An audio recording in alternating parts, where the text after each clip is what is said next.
ఓం శ్రీ గురుభ్యో నమః. ఇవాళ మనం మనకందరికీ కూడా తెలిసినటువంటి మహావతార్ బాబాజీ గారి యొక్క ముఖ్య శిష్యుడైన లాహిరి మహాశయుల గురించి, వారి యొక్క జీవిత చరిత్రని తెలుసుకుందాం.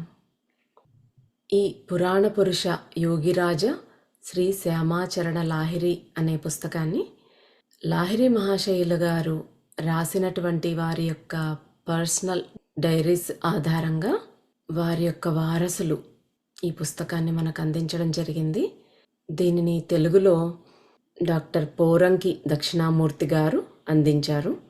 ఆ పుస్తకంలో ఎన్నో ఎన్నో విశేషాలు ఉన్నాయి. క్రియాయోగం గురించి ఎన్నో విషయాలు వివరించారు.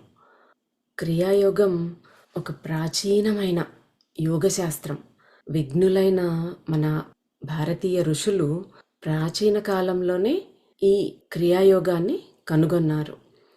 మనకు శ్రీకృష్ణ భగవానుడు భగవద్గీతలో క్రియాయోగం గురించి ఎన్నోసార్లు ప్రస్తావిస్తారు. అంతేకాదు, శ్రీపాద వల్లభ స్వామి కూడా వారు భూమి మీద అవతరించిన తర్వాత ప్రతిరోజు కూడా వారు క్రియాయోగాన్ని ఆచరించేవారు. అయితే ఆ తర్వాత కొన్ని శతాబ్దాల పాటు ఈ క్రియాయోగం మరుగున పడిపోయిందనమాట.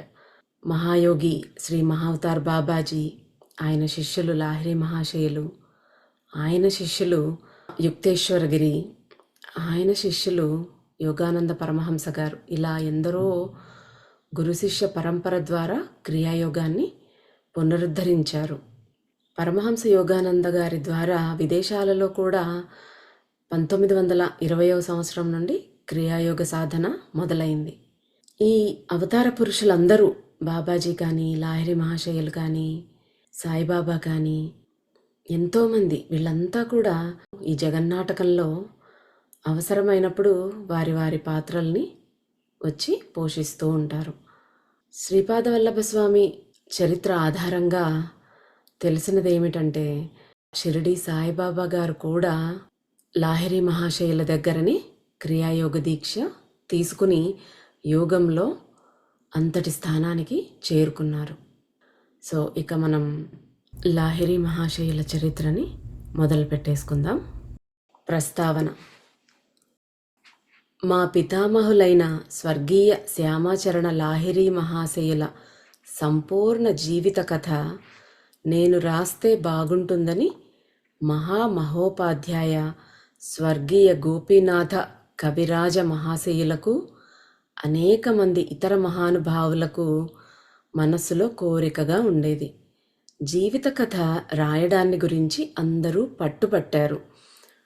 స్వర్గీయులైన మా పూజ్య పితామహులు స్వహస్తాలతో రాసిన డైరీలు 26 నా దగ్గర ఉండటము, నేను మా నాన్నగారి దగ్గర ఉంటూ ఉండడము, వారి ఆప్యాయానికి పాత్రుడినయి ఉండడము కూడా దానికి కారణాలు. పౌరాణిక యుగంలో సమస్త ఋషులు, మునులు, గృహస్థులు వారు గృహస్థాశ్రమంలో ఉంటూ సాధన ద్వారా ప్రత్యక్షానుభూతి పొందిన తత్వం ఈ రోజుల్లో ఇప్పటి వరకు కొన్ని వేల ఏళ్లుగా లభ్యం కాలేదు. కానీ లాహిరి మహాశయులు జీవితాంతం వరకు గృహస్థ జీవితమే గడుపుతూ పెన్షన్ పొందే వరకు ప్రభుత్వోద్యోగంలో మునిగి ఉంటూ, చివరికి ప్రైవేట్ నౌకరీ చేస్తూ ఉండి కూడా వీటన్నింటి మధ్య సాధన చేస్తూ అన్ని ప్రత్యక్షానుభూతుల ద్వారాను, దర్శన శ్రవణాదుల ద్వారాను ఆధ్యాత్మిక జగత్తుతో సంధానం కావించుకున్నట్లుగా ఈ యుగంలో మరొకరెవరికీ కూడా సంభవం కాలేదు.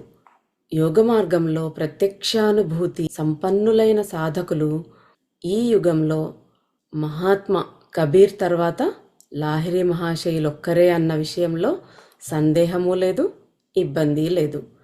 కబీర్ ఈ జన్మలో ఉత్తమ బ్రాహ్మణ వంశంలో పుట్టాడని అనేక మందికి, ముఖ్యంగా వారి శిష్యులకు ఉన్న అభిప్రాయం. అయితే దీనికి సాక్షాత్ ప్రమాణం మాత్రం లభ్యం కాలేదు. అయినప్పటికీ కబీర్ వాక్కులను, లాహిరి మహాశయులు తమ డైరీలో రాసిపెట్టిన అనుభూతులను చూసినట్లయితే ఈ అభిప్రాయమే సరైనదని అనిపిస్తుంది. రిమిఝిమి రిమిఝిమి చాదరియా వినిరే అన్నారు కబీర్. ఆయన పాలన పోషణలు మగ్గపింట్లో జరిగాయి. ఆయన నేత పని చేస్తూ ఉండేవాడు, కానీ ఎప్పుడూ సాధనా పరావస్థలో ఉంటూ ఉండేవాడు. ఇదే స్థితి లాహిరి మహాశయులది కూడా.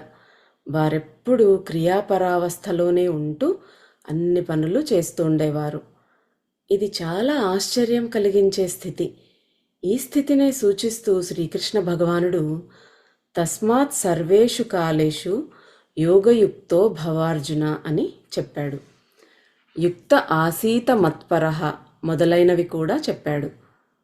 వారు అంటే యోగిరాజులు ఈ స్థితిలోనే ఉండేవారని, వారి దర్శనం చేసుకున్నవారు, వారి సాన్నిధ్యంలో ఉన్నవారు, వారి చరణాలను ఆశ్రయించిన వారు చెప్పగా విన్నాను. అయితే నేను స్వయానా వారి మనవణ్ణి అయినప్పటికీ, వారి పవిత్ర వంశంలో జన్మించినప్పటికీ కూడా వారి దర్శన భాగ్యం పొందలేకపోయాను. వారి మహాప్రయాణానికి 9 ఏళ్ల తరువాత పుట్టాను నేను. పూర్వజన్మలో కూడా వారితో ఏదైనా సంపర్కం ఉందేమో తెలియదు, కానీ ఒక ఆధ్యాత్మిక సంబంధం మాత్రం ఉండి ఉంటుందని అనిపిస్తుంది. ఎన్నడూ చూసి ఉండని, ఎన్నడూ సాంగత్యంలో ఉండని, ఎన్నడూ ప్రత్యక్షంగా పరిచయం పొంది ఉండని వారి పట్ల నాకు ఇంత అనురాగము, ఇంత శ్రద్ధ, ఇంత భక్తి ఎందుకున్నాయో ఆ అంతర్యామికే తెలియాలి. వారే నా ప్రాణానికి ప్రాణం, వారు నా ఆరాధ్య దైవం, వారే నా సర్వస్వం. నేను లాహిరి మహాశయుల సంపూర్ణ జీవిత చరిత్ర రాయాలని చాలామంది పట్టుబడుతూ ఉండేవారు. కానీ విచారకరమైన విషయం ఏమిటంటే, నేను సాహితీవేత్తను కాను, ఎలా రాయాలో కూడా నాకు తెలియదు. ఇంతకు పూర్వం అనేక మంది వారి జీవిత చరిత్ర వ్రాశారు. అనేక మాసపత్రికల్లో కూడా అప్పుడప్పుడు వారిని గురించి రాస్తూ ఉండేవారు. అవన్నీ ఎవరెవరో చెప్పగా విని రాసినవి. కానీ నాకు వారి చరణాల మీద భరోసా ఉంది. విశ్వ తుమ్హారీ పూజా కర్తా, యహీ బాత్ మన్మే మడరాతి. మేరీ పూజా బినా తుమారీ పూజాతో అపూర్ణ రह जाती. तुम तो मेरे ईश्वर प्रभु हो, मैं हूँ दास तुम्हारा. మేరీ పూజ బినా రహే బాకీ స్తవన్ తుమ్హారా. అంటే ప్రపంచం నిన్ను పూజిస్తుంది. ఇదే మాట మనస్సులో మెదులుతూ ఉంటుంది. నేను పూజించనిదే నీ పూజ అసంపూర్ణంగానే ఉండిపోతుంది. నువ్వైతే నాకు ఈశ్వర ప్రభువువు, నేను నీ దాసుణ్ణి. నేను పూజించకపోతే నీ స్తుతి కొరవడిపోతుంది అని. వారి మూర్తికి ఎదురుగా నేను ప్రతిరోజు గీతా పఠనం చేయకపోయినట్లయితే వారు కోపగించారేమో అనిపిస్తుంది. వారు నాకు ప్రియమైన వారైనట్లే నేను వారికి ప్రియమైన పాత్రుణ్ణి అయ్యేటట్లు ఈశ్వరుడు మాకు సంబంధం ఏర్పరిచాడు. అందుచేత వారి విషయంలో ఆలోచన చేయడం నేను అనధికారంగా చేసే ప్రయత్నమూ కాదు, 1-2 మాటలు చెప్పడంతోనే పని జరిగేది కాదు. వారు తమ ప్రియ పౌత్రుణ్ణి తప్పకుండా క్షమిస్తారని నా ఆశ. మా తాతగారి పూర్తి జీవిత చరిత్ర రాయడం నా వల్ల జరిగేది కాదని గ్రహించాను. ఎందుకంటే మొదట నాకు రాసే అలవాటు లేదు. ఇంతే కాకుండా రాయడానికి సమయం కూడా దొరకదు. కొంతసేపు ఆధ్యాత్మిక సాధనలో గడిచిపోతుంది. మధ్యాహ్నం 3 గంటలకు పఠనం, భజన, సంకీర్తనం వంటి వాటితో గడిచిపోతుంది. ప్రతిరోజు కొన్ని ఉత్తరాలకు జవాబులు రాయవలసి ఉంటుంది. జనం రాకపోకలకు, పరిచయాలు, సంభాషణలు, చర్చలు మొదలైన వాటిలో చాలా సమయం గడిచిపోతూ ఉంటుంది. పరమహంస యోగానంద గారి ఒక యోగి ఆత్మకథలోనూ శంకర్నాథ్ రాయ్ భారత్ కే సాధక్ అన్న గ్రంథంలోనూ మా తాతగారి సంక్షిప్త జీవిత కథ ఉండటం వల్ల ప్రపంచంలో ఎక్కడెక్కడి నుంచో జనం వస్తూ ఉంటారు, అనేక రకాల చర్చలు చేస్తూ ఉంటారు. 1979 నవంబరు నెలలో తాతగారి జీవిత చరిత్ర రాసే సందర్భంగా ఉత్సాహంతోనూ తత్పరతతోనూ నేను కలకత్తా వెళ్ళాను. వెళ్ళి వరాహనగర్లో శాంతినీడ నివాసులైన శ్రీ అశోక్ కుమార్ చటోపాధ్యాయ గారి 5వ అంతస్తు నివాసంలో 18 రోజుల వరకు అజ్ఞాతవాసంలో ఉన్నాను. కాశీ నుంచి తాతగారు స్వహస్తంతో రాసిన అన్ని డైరీలు, అవసరమైన ఇతర పుస్తకాలు అన్నీ తీసుకుని వెళ్ళాను. యథార్థ విషయాలన్నీ శ్రీ అశోక్ గారికి సమకూర్చి పెట్టాను. నేనెరిగిన నోటి మాటలు కూడా రాయించి పెట్టాను. నాయనమ్మ గారు, మా తల్లిదండ్రులు, 2 మేనత్తలు, తాతగారి చాలా పూర్వపు శిష్యులు చెప్పగా నేను విన్నవి జ్ఞాపకమున్నంత వరకు, అవసరమున్నంత వరకు రాయించి పెట్టాను. శ్రీ అశోక్ గారు వాటన్నింటినీ సేకరించుకుని సంకలనం చేసి జీవిత కథారూపంలో చాలా పరిశ్రమించి రాశారు. ఆ తర్వాత విశ్వభారతి అధ్యాపకులు డాక్టర్ శివనారాయణ ఘోషాల్ శాస్త్రి గారు ప్రస్తుత గ్రంథాన్ని సాధ్యమైనంత వరకు పరిష్కరించారు. ఇద్దరూ నాకు స్నేహపాత్రులు.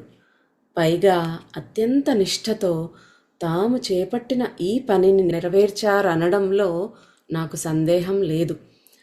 తాతగారు తమ గురుదేవుల దగ్గరి నుంచి పొంది వారి ఆదేశానుసారంగా ప్రపంచానికి ప్రదానం చేసిన అమూల్య యోగ సాధన అంతా ప్రత్యక్ష అనుభవ విషయం.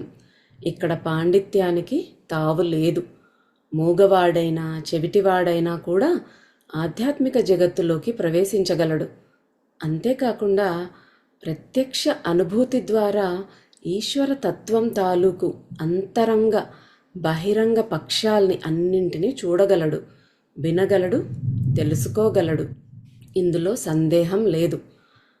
వేలాది సంవత్సరాలకు పూర్వం ఆర్య ఋషులు చూపించిన సాధనా మార్గం కాలాంతరంలో లుప్తమైపోయింది. కొన్ని సాధనా పద్ధతులు మంత్రరూపంలో సురక్షితమై ఉన్నాయి. కాల వైపరీత్యం వల్ల సాధనా క్రియలు లుప్తమైపోయాయి. కేవలం బీజమంత్రాలే మిగిలాయి. పరిణామవశాన సాధనా క్రియలు లుప్తమైపోయినందువల్ల బీజమంత్రాలు నిష్క్రియలు, మృతప్రాయాలు అయిపోయాయి. వాటివైపు ఎవరి దృష్టి పడలేదు. కానీ ఆ క్రియాహీన బీజమంత్రాల్ని వర్తమాన కాలంలో గురువులు శిష్యుల చెవిలో చెబుతూ ఉన్నారు. ఈ విధంగా చెవిలో ఊదడమే దీక్ష అయిపోయింది. కాబట్టి క్రియ లేదా ప్రక్రియ గురించి యథార్థ పరిచయం లేకపోవటం వల్ల ఉపకారం శిష్యుడికి జరగదు, గురువుకు జరగదు. ఈ విధంగా మంత్రాలు తెలిసి ఉండటం వల్ల వంశపారంపర్యంగా గురుతత్వం వహించడం జరుగుతూ వస్తోంది. లేదా మఠాధిపతులైన మహంతులు కావడం జరుగుతోంది. సాధారణ సరళ మనస్కులైన జనాన్ని సులువుగా వెర్రివాళ్లను చేసేస్తున్నారు. మతం పేరిట జరిగే ఈ తమాషాను, వృత్తిని తన దేశంలో చూసిన కబీర్ ఎంతో దుఃఖపడుతూ ఇలా అన్నాడు: కాన్ ఫూక్నే కా గురు ఔర్ హై, బేహద్ కా గురు ఔర్, బేహద్ కా గురు జో మిలే పహుంచా దైవై ఠౌర్. అంటే చెవిలో మంత్రం ఊదే గురువు వేరు, అపరిమితుడైన గురువు వేరు. అపరిమితుడైన గురువు దొరికితే ఆయన అనంతధామానికి చేరుస్తాడు. ఠౌర్ అంటే ధామం. గీతలో శ్రీకృష్ణ భగవానుడు ఆ ధామాన్ని గురించే చెప్పాడు. యద్గత్వా న నివర్తంతే తద్ధామ పరమం మమ. అంటే ఎక్కడికి చేరిన తర్వాత తిరిగి రావడం ఉండదో అదే నా పరమధామం. మమ ధామ అన్న మాటల గూఢార్థాల్ని లాహిరి మహాశయులు ఎలా ఎరుకపరిచేవారో ప్రత్యక్షంగా చూసిన సాధకులకు తప్ప ఇతరులు ఎవరు తెలుసుకోగలరు? మహాభారత యుద్ధం 18 రోజుల్లో జరిగింది. కానీ ప్రవృత్తి నివృత్తుల మధ్య యుద్ధం అనంతకాలంగా జరుగుతూనే ఉంది. జన్మ జన్మాంతరాల్లో కూడా ముగిసేది కాదు. అయినప్పుడు దీన్ని ముగింపజేసే ఉపాయం ఏమిటి? ఈ ఉపాయం కోసం దాన్ని ముగింపజేయగల సాధనా పద్ధతిని, అంటే కర్మయోగాన్ని లాహిరి మహాశయులు తమ గురు సన్నిధిలో పొంది ప్రపంచానికి అందించారు. ప్రవృత్తి నివృత్తుల మధ్య ఈ యుద్ధం అందరిలోనూ జరుగుతూనే ఉంది. ప్రవృత్తి పక్షం కనుక జయిస్తే మనుష్యుడి అమూల్య జీవితం నిష్ఫలమైపోతుంది. విఫలమైపోతుంది. ప్రవృత్తి పక్షం అంటే అర్థం చాలా వాటి మీద కోరిక. నివృత్తి పక్షం అంటే అర్థం తినడానికి, కట్టుకోవడానికి దొరికే కనీస అవసరాలు, అంటే అల్పంలోనే సంతుష్టి. ఇందువల్లే దుర్యోధనుడు యుద్ధం లేనిదే సూదిమొన మోపినంత మేర కూడా ఇయ్యనని చెప్పాడు. కానీ రెండో పక్షంలో యుధిష్ఠిరుడు 5 అన్నదమ్ములకు 5 ఊళ్ళు ఇస్తే సంతోషం అన్నాడు. అంటే ఒక పక్షం ఆసక్తిమయం, మరొకటి అనాసక్తం. అన్ని విషయాల్లోనూ ఈ విధంగా అనాసక్తంగా ఉండకపోవటం వల్ల సాధనలో విజయం చేకూరదు. నేను అనాసక్తుణ్ణి అని నోటితో అన్నప్పుడు అనాసక్తుడు కాడన్నమాట. మరి అనాసక్తులు కావడం ఎలా? ఈ ప్రశ్న వేసుకున్నప్పుడు ముందుగా ఆసక్తి ఎక్కడి నుంచి వస్తుందన్న విషయం తెలుసుకోవాలి. అది ఎక్కడ పుడుతోంది? ప్రతి ఒక్క జీవుడి దేహంలోనూ ప్రాణం స్థిరంగా ఉందన్నది అందరికీ బాగా తెలిసిన యథార్థం. ఈ స్థిర ప్రాణం చంచలం అయిన మీదట మనస్సు పుట్టుకొస్తుంది. దీన్ని జీవుడి చంచల మనస్సు అంటారు. ఈ చంచల మనస్సుని జీవుడి మనస్సు అంటారు. ఈ చంచల మనస్సునే జీవుడు మనస్సుగా అనుకుంటాడు, ఎంచుకుంటాడు. ఈ చంచల మనస్సు వల్లే ఆసక్తి పుడుతోంది. అయితే మరి ఈ ఆసక్తి శూన్యం కావటానికి మనస్సును కింది స్థితికి తీసుకుని రావలసి ఉంటుంది. అంటే మనఃశూన్యత కలగాలి. ఈ మనఃశూన్యత ఎలా కలుగుతుంది అంటే మననతత్వాన్ని ఏ విధంగా నశింపచేయాలన్న విషయాన్ని లేదా సాధనా కౌశలాన్ని భగవద్గీత, పాతంజల యోగదర్శనం స్పష్టంగా వర్ణించాయి. కానీ ప్రస్తుత కాలంలో ఆ సాధనా కౌశలాన్ని ప్రత్యక్షం చేసుకునే వాళ్లే లేరు. ఈ సమస్త శాస్త్ర గ్రంథాలకు అనేక మంది విద్యావ్రతులైన శ్రేష్ఠ విద్వాంసులు వ్యాఖ్యానాలు రాశారు. దార్శనిక వ్యాఖ్య, బౌద్ధిక వ్యాఖ్య, శాస్త్రీయ వ్యాఖ్య వంటి అనేక వ్యాఖ్యలు వెలువడ్డాయి. కానీ సాధన ద్వారా ప్రత్యక్షానుభవంలోకి వచ్చిన వాటిని గురించిన వ్యాఖ్యలు బహుశా ఎవరూ రాయలేదని చెప్పవచ్చు. సాధన ద్వారా ప్రత్యక్షానుభవం పొందిన సమస్త మహాయోగులు, మహాపురుషులు కావాలని దాన్ని ప్రకటించకపోయి ఉండవచ్చు.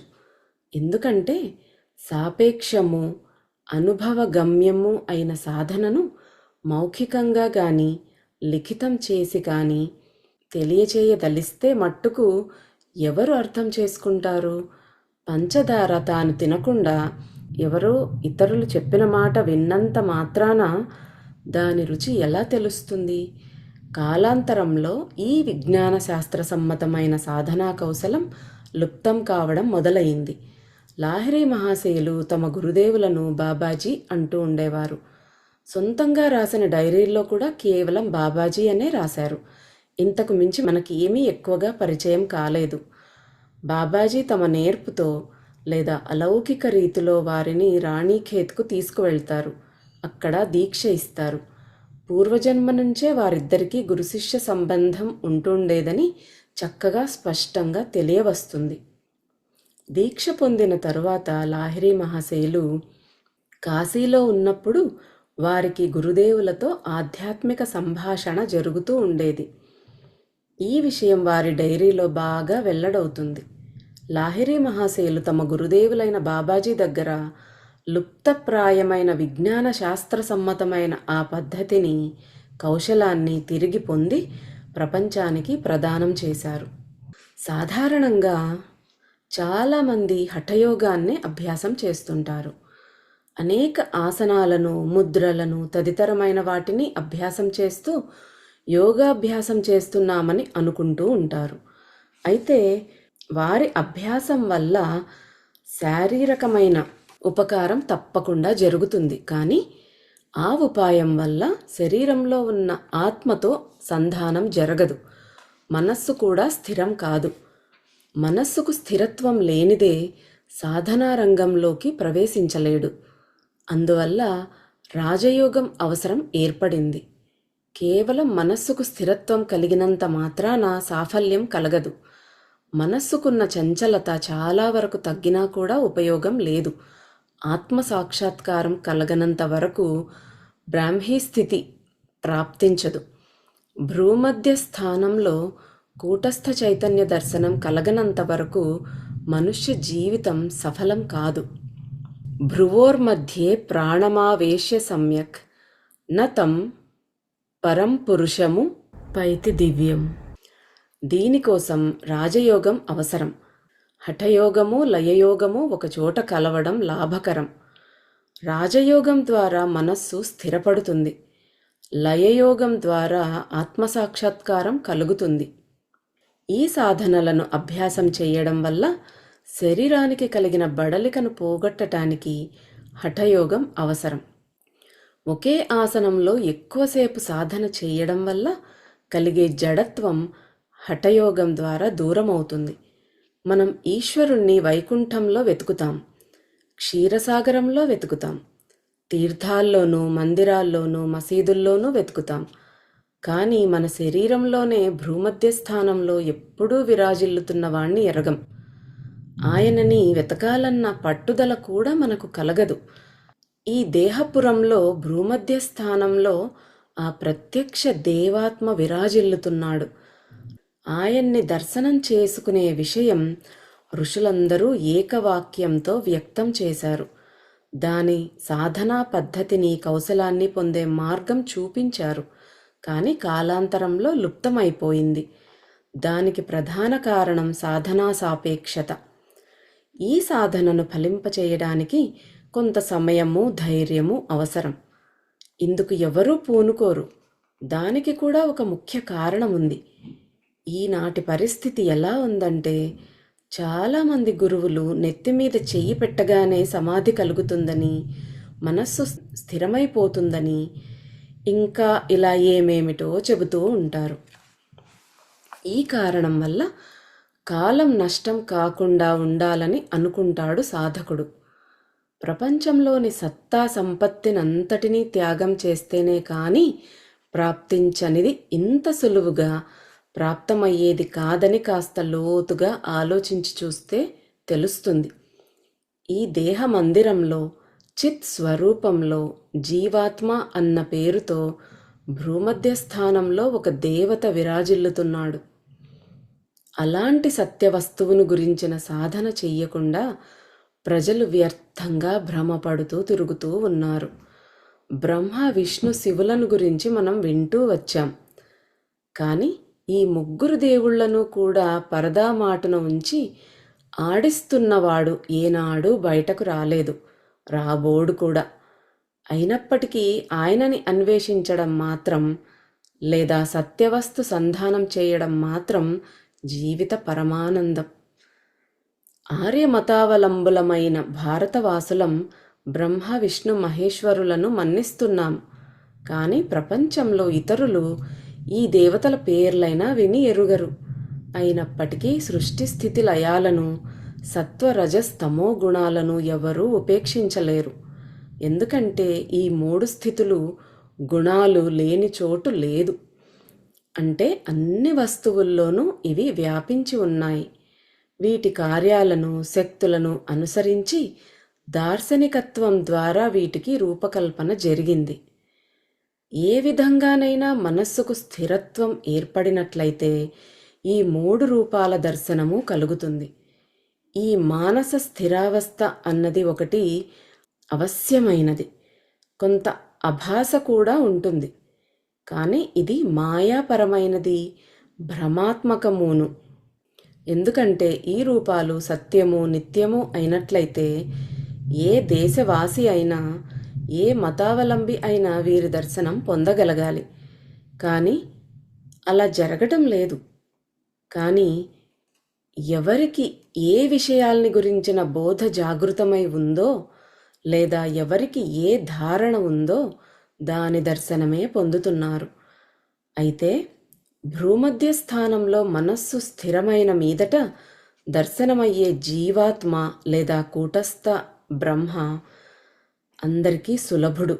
ప్రపంచంలోని సమస్త సాధకులకు ఆయన దర్శనం ప్రాప్తిస్తుంది. అక్కడ భిన్నత ఏమీ లేదు. పరమాత్మ అయితే మన పరిధికి అవతల ఉన్నాడు. కానీ జీవాత్మ అంటే కూటస్థ బ్రహ్మ మన పరిధిలోనే, మనకి అందుబాటులోనే ఉన్నాడు. ఘట్ ఘట్ విరాజే రామ్ అంటే ప్రతి దేహంలోనూ వెలుగొందే రాముడి దర్శనం ఇదే. ఇంత గొప్ప సత్య వస్తువును గురించి మనం ఎందుకు సాధన చేయడం లేదు? దీనికి కారణం మనస్సుకున్న చంచలత్వం. అయితే మరి మనస్సు చంచలం ఎందుకు అవుతుంది? ప్రాణం చంచలం కాబట్టి మనస్సు కూడా చంచలమే. ప్రాణానికున్న చంచలత్వానికే మనస్సు అని పేరు.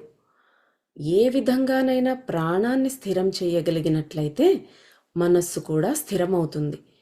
లేదా ఏ ఉపాయం ద్వారానైనా మనస్సును స్థిరం చేసినట్లయితే ప్రాణం కూడా స్థిరమవుతుంది. మనస్సు కంటే ప్రాణం స్థూలం.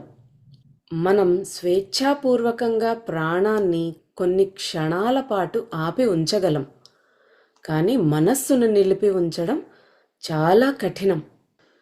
ఇందువల్లే ప్రాణాన్ని స్థిరం చేయడానికి శ్రేష్టమైన ఉపాయం ప్రాణాయామం. నదుల్లో కల్లా గంగా, మంత్రాల్లో ప్రణవం, తీర్థాల్లో కాశీ శ్రేష్టమైనవైనట్లుగానే సాధనలన్నింటిలోకి ప్రాణాయామం శ్రేష్టమైనది, శాస్త్రసమ్మతమైనది, అందరూ మన్నించేదీను. ప్రాణాయామం అనేక రకాలు. వాటిలో సుషుమ్న లోపల జరిగే ప్రాణాయామం శ్రేష్టమైనది. ఈ ప్రాణమే ఈ దేహంలో ముఖ్య ప్రాణవాయు రూపంలో సంచరిస్తూ ఉంటుంది. శరీరంలోని 5 స్థానాల్లో ఉండడం వల్ల దీనికి 5 పేర్లున్నాయి: ప్రాణ, అపాన, సమాన, ఉదాన, వ్యానాలు. ఈ వాయువులు 5 శరీరంలో సమానంగా ఉన్నట్లయితే మనస్సు స్థిరంగా ఉంటుంది. ఈ వాయువులు 5 శరీరంలో సమానంగా ఉన్నట్లయితే మనస్సు స్థిరంగా ఉంటుంది. ఏ కారణం వల్లనైనా వికారం చెందినట్లయితే ఇవి చంచలమైపోతాయి. ఎలాగంటే వాత, పిత్త, కఫాలు 3 కనుక శరీరంలో సమానంగా ఉంటే ఒంట్లో రోగం ఏదీ ఉండదు. ఏ కారణం వల్లనైనా వికారం చెందినట్లయితే ఆ కారణాలకు సంబంధించిన రోగాలు పుడతాయి. శైత్యం అంటే జలుబు వల్ల కఫం పేరుకొన్నట్టు. ఈ పంచవాయువులు స్థిరంగా ఉండేలా చేసే ఉపాయాన్ని లాహిరి మహాశయులు మనకు ప్రదానం చేశారు. ప్రాణాయామం ద్వారా ప్రాణ, అపాన వాయువులు స్థిరమవుతాయి. నాభిక్రియ ద్వారా సమాన వాయువు స్థిరమవుతుంది. మహాముద్ర ద్వారా ఉదానము, వ్యానము స్థిరమవుతాయి. ఈ విధంగా 5 వాయువులు స్థిరం కావడం వల్లే మనస్సు స్థిరమవుతుంది. మనస్సు స్థిరం కావడం వల్లే ఆత్మసాక్షాత్కారం కలుగుతుంది. ఆత్మసాక్షాత్కారం యోని ముద్ర ద్వారా కలుగుతుంది. సమస్త ఇంద్రియ ద్వారాల్ని బలపూర్వకంగా మూసి ఉంచి అంటే నిరోధించి మనస్సును 4 వైపులకు పోనివ్వకుండా భ్రూమధ్యంలో నిలిపి ఉంచి నిర్దిష్ట మార్గంలో అభ్యాసం చేస్తూ ఉంటే ఆ అవిజ్ఞేయమైన ఆత్మ దర్శనం కలిగి సాధకులు కృతకృత్యులవుతారు. రథేచ వామనం దృష్ట్యా పునర్జన్మ నవిద్యతే అంటే ఈ శరీర రూపమైన రథంలో ఉన్న వామన దేవుణ్ణి అంటే బొటన వేలడంత ప్రమాణం గల పురుషుడిని దర్శించుకుంటే జన్మ సఫలమవుతుంది. ఈ పురుషుణ్ణి దర్శించుకున్న వాళ్లకు పునర్జన్మ కలగదు. వాళ్ళు ఎప్పటికీ ముక్తులై ఉంటారు. భగవద్గీతలో పురుషోత్తమ యోగంలో చెప్పిన పురుషుడు ఈయనే. ఈయన దర్శనం పొందితే సాధకుడి జీవితం కృతార్థమవుతుంది. కబీర్ ఈ రహస్యాన్ని చాలా అందమైన రీతిలో ఇలా చెప్పాడు: మర్త్ మర్త్ జగ్మరా మర్నా న జానే కోయి, ఐసా మర్నా కోయి న మరా, ఫిర్నా మర్నా హోయి. మర్నా హే దుయి భాతికా జో మర్నా జానే కోయి, రామ్ దుఆరే జో మరే ఫిర్ నా మర్నా హోయి. అంటే ఈ లోకంలో ప్రతిరోజు జనం చస్తూనే ఉన్నారు, కానీ దురదృష్టవశాత్తు మళ్ళీ చావు రాకుండా ఉండేలా చనిపోయిన వాళ్ళు ఎవ్వరూ లేరు. లోకంలో చావు రెండు రకాలు. ఒకటి మామూలు చావు, ప్రతిరోజు చూస్తున్నదే. మరొకటి అసాధారణ మరణం. దాన్ని రామ్దుఆర్ అంటే రామ్ ద్వార మరణం అంటారు. అంటే రాముడి గుమ్మంలో చనిపోవడం. మామూలు మనుషులు దీన్ని ఏ రాములవారి కోవెల ముందో చనిపోవడం అని అనుకుంటూ ఉంటారు. ఈ రామద్వారం అంటే ఏమిటి? ఈ రహస్యం లాహిరి మహాశయులు చెప్పారు. అంటే రామద్వారంలో అంటే భ్రూమధ్య స్థానం కనుబొమల నడిమి చోటులో కూటస్థ ప్రాణాన్ని మనస్సును స్థిరంగా నిలిపి ఆ పరమ పురుషుణ్ణి దర్శిస్తూ శరీరాన్ని విడిచిపెట్టే వాళ్లకు పునర్జన్మ కలగదు. ఇది చాలా వాస్తవమైన విషయం. సత్యమైన సాధనే కానీ ఒట్టి మాటలు కావు. జీవితమంతా సాధన చేసిన వాళ్ళకి ఇది సంభవం. క్రియాయోగ ఉద్దేశ్యము, దానికి ఫలము ఇదే. ఈ విధమైన మరణాన్ని నేను ప్రత్యక్షంగా కళ్ళతో చూశాను. అంచేతే ఇంత గట్టిగా చెప్పడానికి అర్హత, అనుభవము పొందాను. ఇది కేవలం ఎవరో చెప్పగా విని అలాగట ఇలాగట అంటూ చెప్పే మాట కాదు. కళ్ళారా చూసిన దృశ్యమిది. ఎంత అద్భుతంగా ఉందో ఆ మరణం. మా నాన్నగారి మరణాన్ని కళ్ళారా చూశాను. ఇంకా చాలామంది చూశారు. వారు సమస్త ప్రాణవాయువును సంపూర్ణంగా నొసటి మధ్యచోటికి లాగి మనస్సును అక్కడ పూర్తిగా నిలిపి శరీరాన్ని విడిచిపెట్టారు. ఆ సమయంలో భ్రూమధ్యంలో ఎంత కంపనం, ఎంత అదురుపాటు కలిగిందో వర్ణించి చెప్పడం సాధ్యం కాదు. పేల్చిన తుపాకీ గుండు ఒకటి లోపలి నుంచి బయటకు దూసుకుంటూ వస్తున్నట్టు అనిపించింది. ఆ సమయంలో వారు మూర్తిమంత స్నిగ్ధ ప్రశాంతులై ఉన్నారు. వారి సుందర స్నిగ్ధ దేహం కంటికి ఎంత ఇంపుగా కనిపించిందో. వారి శరీరం అంతా తాజా ఎర్ర గులాబీ పువ్వు వికసించినట్టుగా ఉంది. ప్రయాణకాలే మనసాచలేన భక్త్యాయుక్తో యోగబలేన చైవ భ్రువోర్మధ్యే ప్రాణమావేశ్య సమ్యక్ స తంపరం పురుషముపైతి దివ్యం. భక్తితో కూడుకున్నవాడై అంత్యకాలంలో యోగబలం చేత ప్రాణశక్తిని కనుబొమ్మల మధ్య బాగా నిలిపి నిశ్చల మనస్సుతో పరమాత్మను చింతన చేసేవాడు ఆ పరమాత్మనే పొందుతున్నాడు. గీత 8వ అధ్యాయంలో 10వ శ్లోకం. ఇది ఎంత అపూర్వమైన దృశ్యం అంటే సాక్షాత్తు మహాదేవుడే నిద్రపోతున్నట్టు ఉంది. భ్రూమధ్య స్థానం గజగజ వణుకుతూ ఉంది. ఆ సమయంలో మా తాతగారి శిష్యులైన వంశీధర్ ఖత్రీ గారు నాతో ఇలా అన్నారు, చూడండి సత్యబాబు, గీతలో 8వ అధ్యాయంలో ఉన్న 10వ శ్లోకంలో అన్వయించి చూసుకోండి. దీన్నే రామ్ద్వార్ అంటారు. ఇదే బ్రాహ్మీ స్థితి. ఈ రామద్వారం ఒకనాటి ప్రయత్నంలో సాధ్యమయ్యేది కాదు. ఈ బ్రాహ్మీ స్థితిని పొందడానికి జీవితమంతా యోగ సాధన చెయ్యవలసిన అవసరం ఉంది. ఇందుకే గీతలో ఇలా చెప్పారు, స్వధర్మే నిధనం శ్రేయః పరధర్మో భయావహః. స్వధర్మం అంటే ఆత్మధర్మం, అంటే ఆత్మధర్మ స్వరూపమైన క్రియాయోగ అనుశీలన. ఈ క్రియాయోగం చేస్తుండగా మరణం సంభవిస్తే మంచిది. కానీ పరధర్మం అంటే దేహధర్మం లేదా ఇంద్రియ ధర్మం భయం కలిగిస్తుంది. ఎందుకంటే దాంట్లో చావు పుట్టుకలు రెండూ తప్పనివే.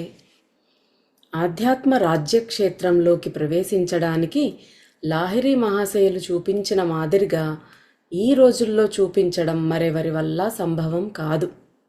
వారి గురుదేవులైన బాబాజీ మహారాజుల గురించి అనేక మంది అనేక కట్టుకథలు కల్పించి పెట్టారు. బహుశా తమ ప్రతిష్ట పెరగడం కోసం మాత్రమే వాటిని కల్పించి ఉంటారు. తాతగారి జీవితకాలంలో చాలామంది మహానుభావులు తమకు బాబాజీ దర్శనం చేయించమని పట్టుపట్టారు. వారిలో తాతగారి బావమరిది కొడుకు తారకనాథ్ సన్యాల్ గారు కూడా ఒకరు. బాబాజీ మహారాజులు దర్శనం ఇవ్వకపోయినప్పటికీ మనం ప్రయత్నిస్తామని లాహిరి మహాశయులు తమకు చెప్పినట్టుగా తారకనాథ్ బాబు గారు స్వయంగా చెప్పగా విన్నాను. వారు ప్రయత్నం కూడా చేశారు, కానీ దర్శనం లభించలేదు. తారకనాథ్ బాబుగారు చాలా నిష్ఠావంతులు, ఉన్నత స్థాయి శ్రేష్ఠ క్రియావంతులు. మరి ఇది ఇలా ఉండగా భక్తిపరాయణులు, ఉన్నత స్థాయి క్రియావంతులు అయిన రామ్ పదారథ్ అను వారి నోటి నుండి నేను విన్న సంగతి ఒకటి ఏమిటంటే, మా నాన్నగారు ఒకే ఆసనం మీద కదలకుండా 14 గంటల పాటు క్రియాయోగ సాధన చేసి బాబాజీ మహారాజు దర్శనం పొందారు. తాతగారు జీవించి ఉన్నప్పుడు జరిగిన సంఘటన ఇది. ఈ విధంగా బాబాజీ మహారాజులను సూక్ష్మ శరీరంలో చూసి తాతగారు అవాక్కైపోయారు. తమరు ఈ సమయంలో హఠాత్తుగా వచ్చారేం అని అడుగుతూ జిజ్ఞాస ప్రకటించారు. తిన్ కౌడీ తలుచుకుంటూ ఉన్నాడు అని జవాబిచ్చారు బాబాజీ మహారాజ్. ఈ సంఘటన జరిగిన తర్వాత బాబాజీని ఈ విధంగా శ్రమ పెట్టవద్దని తాతగారు మా నాన్నగారికి చెప్పారు. ఈ సంగతులన్నీ నాకు రామ్ పధారత్ బాబుగారు ద్వారా తెలిసాయి. అప్పటికి మా నాన్నగారు బ్రతికున్నారు. ఇది ఎంతవరకు నిజమని నేను నాన్నగారిని అడిగినప్పుడు వారు ఇలా అన్నారు. ఎవరు చెప్పారు? నేను రామ్ పధారత్ గారి పేరు చెప్పాను. వారు జవాబు ఏమీ చెప్పలేదు, కానీ గతుక్కుమని విరక్తులయ్యారు. నాన్నగారిది చాలా గంభీరమైన స్వభావం. వారు తమను తాము ఎంత మరుగుపరుచుకునేవారో పోల్చి చెప్పడం సాధ్యం కాదు. ఇప్పుడు నాకు 4 బాబాజీల గురించి తెలుసు. ఇంకా ఎంతమంది బాబాలు ఉన్నారో చెప్పలేను. ఇప్పుడే బాబాజీ దర్శనం చేసుకుని వచ్చాను అంటుంటారు అనేక మంది. వాళ్లే నా దగ్గర క్రియాయోగ దీక్ష తీసుకోవాలని పట్టుబడతారు. మీరు స్వయంగా బాబాజీ మహారాజులనే కలుసుకొని వచ్చినప్పుడు వారి దగ్గరే క్రియాయోగ సాధన దీక్ష తీసుకోకుండా నా దగ్గరికి ఎందుకు వచ్చారు అని జవాబిస్తుంటాను. ఈ విధంగా కొంతమంది తమను తాము ప్రతిష్ఠితుల్ని చేసుకోవడానికి కృష్ణ సదృశులైన బాబాజీ మహారాజుల్ని తేలిక చేస్తుంటారు. లాహిరి మహాశయులు మనకు ప్రసాదించిన అమరము, విజ్ఞాన శాస్త్ర సమ్మతము, సహజము అయిన యోగ సాధనలో అల్పాంశమైన సాధన చేసినట్లయితే గొప్ప మేలు చేకూరుతుంది. దీంట్లో సందేహమేమీ లేదు. నిజానికి ఇది భగవంతుడి మాటే. స్వల్పమప్యస్య ధర్మస్య త్రాయతే మహతో భయాత్. దీనివల్ల మానసిక, శారీరక, ఆర్థిక దుఃఖాల నుంచి రక్షణ కలుగుతుంది. లాహిరి మహాశయులు ఈ అపూర్వ సాధనాన్ని పొంది కేవలం తాము ధన్యులు కావడమే కాకుండా వారి కృప వల్ల అనేక మంది వ్యక్తులు ధన్యులు కావడం లాహిరి మహాశయుల జీవితంలో ప్రధాన విషయం. పరమ శాంతి పొందారు, పరమగతి పొందారు. లాహిరి మహాశయులు ఏ లోభము లేకుండా ఈ మహాయోగ సాధనాన్ని అనంతర కాలికులకు ప్రసాదించారన్న విషయం అందరూ కళ్ళారా చూసినదే. వారు ప్రపంచానికి ప్రదానం చేసిన విజ్ఞాన శాస్త్ర సమ్మతమైన క్రియాయోగ సాధనం జ్ఞాన విజ్ఞాన సహితం. ఈ విషయంలో ఎవరికీ సందేహం లేదు. అది మరి దేనికి సాటి లేనిది. ప్రత్యక్ష అనుభవ దర్శన శ్రవణాదుల ద్వారా వారికి ప్రాప్తమైన దాన్ని ఏ విధమైన లోభము లేకుండా వారు మనకు ప్రదానం చేశారు. దాన్ని కబీర్ దాస్ మాటల్లో తెలుసుకోవచ్చు. లిఖా లిఖీ కా బాత్ నహీ, దేఖా దేఖీ కా బాత్, దుల్హా దుల్హన్ మిల్ గయే, ఫీకీ పడి బరాత్. అంటే రాతకూతల సంగతి కాదిది, ప్రత్యక్ష అనుభవ విషయం. దీనికి ఉదాహరణ ఇస్తూ కబీర్ ఏం చెప్పాడంటే, వివాహ సమయంలో ఎంతోమంది భాజా భజంత్రీలతో, మేళ తాళాలతో, రంగురంగుల దీపాలతో పెద్ద అట్టహాసంగా ఊరేగింపులో పాల్గొంటారు. కానీ వధూవరులు ఒక్కటైన తరువాత ఊరేగింపు వెలవెలపోతుంది. ఎవరి చోట్లకు వాళ్ళు వెళ్ళిపోతారు. అంటే సాధకుడు ప్రకృతి పురుషుల ఐక్యంలో లేదా జీవాత్మ పరమాత్మల సంయోగంలో సమర్థుడైనప్పుడే క్రియాపరావస్థకు చేరుకుంటాడు. ఈ స్థితి స్వయంగా తెలుసుకోవలసినది. గీతకు అనేక వ్యాఖ్యానాలు ఉన్నాయి. అవన్నీ శాస్త్రీయ, బౌద్ధిక, దార్శనిక తత్వాల మీద ఆధారపడ్డ వ్యాఖ్యానాలు. కానీ లాహిరి మహాశయులు ప్రసాదించిన లేదా వారి ఆశ్రితులు, అనుయాయులు అందించినదొక్కటే అనుభవగతమైన వ్యాఖ్యానం. మూలంలో అదే ఉంది. గీతలో భగవానువాచ అన్న దానికి వారు చెప్పిన అర్థం కూటస్థం ద్వారా అనుభవం అవుతోంది, కూటస్థ ద్వారా అనుభవ్ హో రహా హై అని. ఎంత అపూర్వమైన వ్యాఖ్య అది!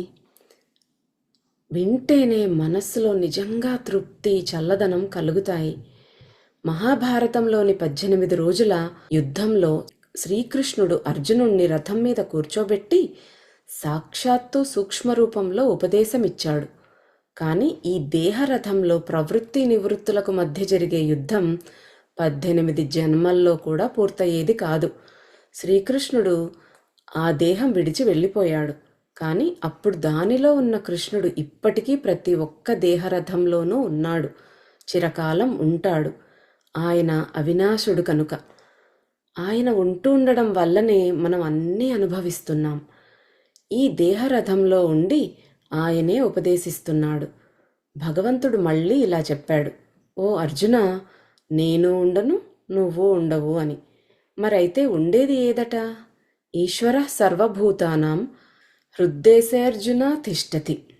ఈశ్వరుడు జీవులన్నింటిలోనూ హృదయస్థానంలో ఉంటాడు అర్జున. అర్జునుణ్ణి ఉద్దేశించి ఆ ఈశ్వరుడు శరణాగతి పొందు. ఆయన ప్రసాదం వల్ల లేదా దయ వల్ల పరమశాంతి, శాశ్వత పదము పొందుతావు. మనలో ఉన్న ఈశ్వరుడు శరణు పొందే విధానం ఏమిటి? దానికోసం మనస్సును ఎలా తయారు చేయాలి? ఇదే లాహిరి మహాశయులు ప్రపంచానికి అందించారు. వారు జీవితమంతా గృహస్థాశ్రమంలో ఉండి ఆదర్శ గృహస్థుగా సాధనలో ఎంత ఉచ్చస్థితిని పొందారో ఇది 1000 ఏళ్లల్లో కూడా కనిపించదు. దండిస్వాములు, సన్యాసులు, త్యాగులు, గృహస్థులు ఎంతమంది వారి ఆశ్రయం పొంది ధన్యులయ్యారో చెప్పలేం. పరిచయం లేని వ్యక్తి కూడా వారి దర్శన మాత్రం చేత తల వంచుకునేవాడని, వారి దర్శనం పొందిన దగ్గర నుంచి, చూసిన వాళ్ల నోటి నుంచి విన్నాను. కేవలం ఈ ఒక్క శ్లోకం ద్వారా వారి జీవిత చరిత్రను పరిచయం చెయ్యగలుగుతాం. బ్రహ్మానందం పరమసుఖదం కేవలం జ్ఞానమూర్తిం ద్వంద్వాతీతం గగన సదృశం తత్వామస్యాది లక్ష్యం ఏకనిత్యం విమలమచలం సర్వధీ సాక్షిభూతం భావాతీతం త్రిగుణరహితం సద్గురుం తం నమామి. ఇదే జీవంతమైన వారి సందీప్త జీవితం, దాని ఉపదేశసారం. క్రియ చెయ్యండి, క్రియాపరావస్థలో ఉండండి అని బాహ్యమైన వేషం మార్పిడి కానీ, ఏ విధమైన బాహ్య ఆడంబర గోష్ఠిని కానీ లేదా కూటమిని కూర్చడాన్ని కానీ వారు ఇష్టపడేవారు కాదు. పైగా మురుగునీటి గుంటలోనే అడుసు ఏర్పడుతుందని అంటూ ఉండేవారు. ఈశ్వరుడు ఈ జగత్తును సృష్టించేటప్పుడే లక్షలాది జీవరాశుల్ని సృష్టించినట్టు కనిపిస్తుంది. తాను సృష్టించిన జీవులన్నింటికీ ఆయన ఈదటం నేర్పే పంపాడు. ఏ జంతువైనా నీళ్లలో పడితే సులువుగా చక్కగా ఈదుకుంటూ వచ్చి బయటపడుతుంది. వాటన్నింటి మీద ఈశ్వరుడి దయ ఉంది. కానీ ఆయన అన్నింటికన్నా ఉత్కృష్టంగా సృష్టించిన మనిషి విషయంలో చాలా నిర్దయగా, నిష్ఠూరంగా అయ్యాడు. వాడికి ఈత నేర్పలేదు. కానీ ఆయన ఇలా చేయడంలో నిశ్చితమైన ఉద్దేశ్యం ఏదో ఉంది. అదేమిటంటే, నువ్వు ఈత నేర్చుకుని బయటపడాలి. ఎందుకంటే నీకు వివేకము, బుద్ధి ఇచ్చాను కనుక అని ఆయన మనిషికి చెప్పాడు. మాట వరుసకు తల్లి ఎంతో కష్టపడి వంట చేస్తుంది, ఎంతో శ్రమ తీసుకుని వడ్డిస్తుంది.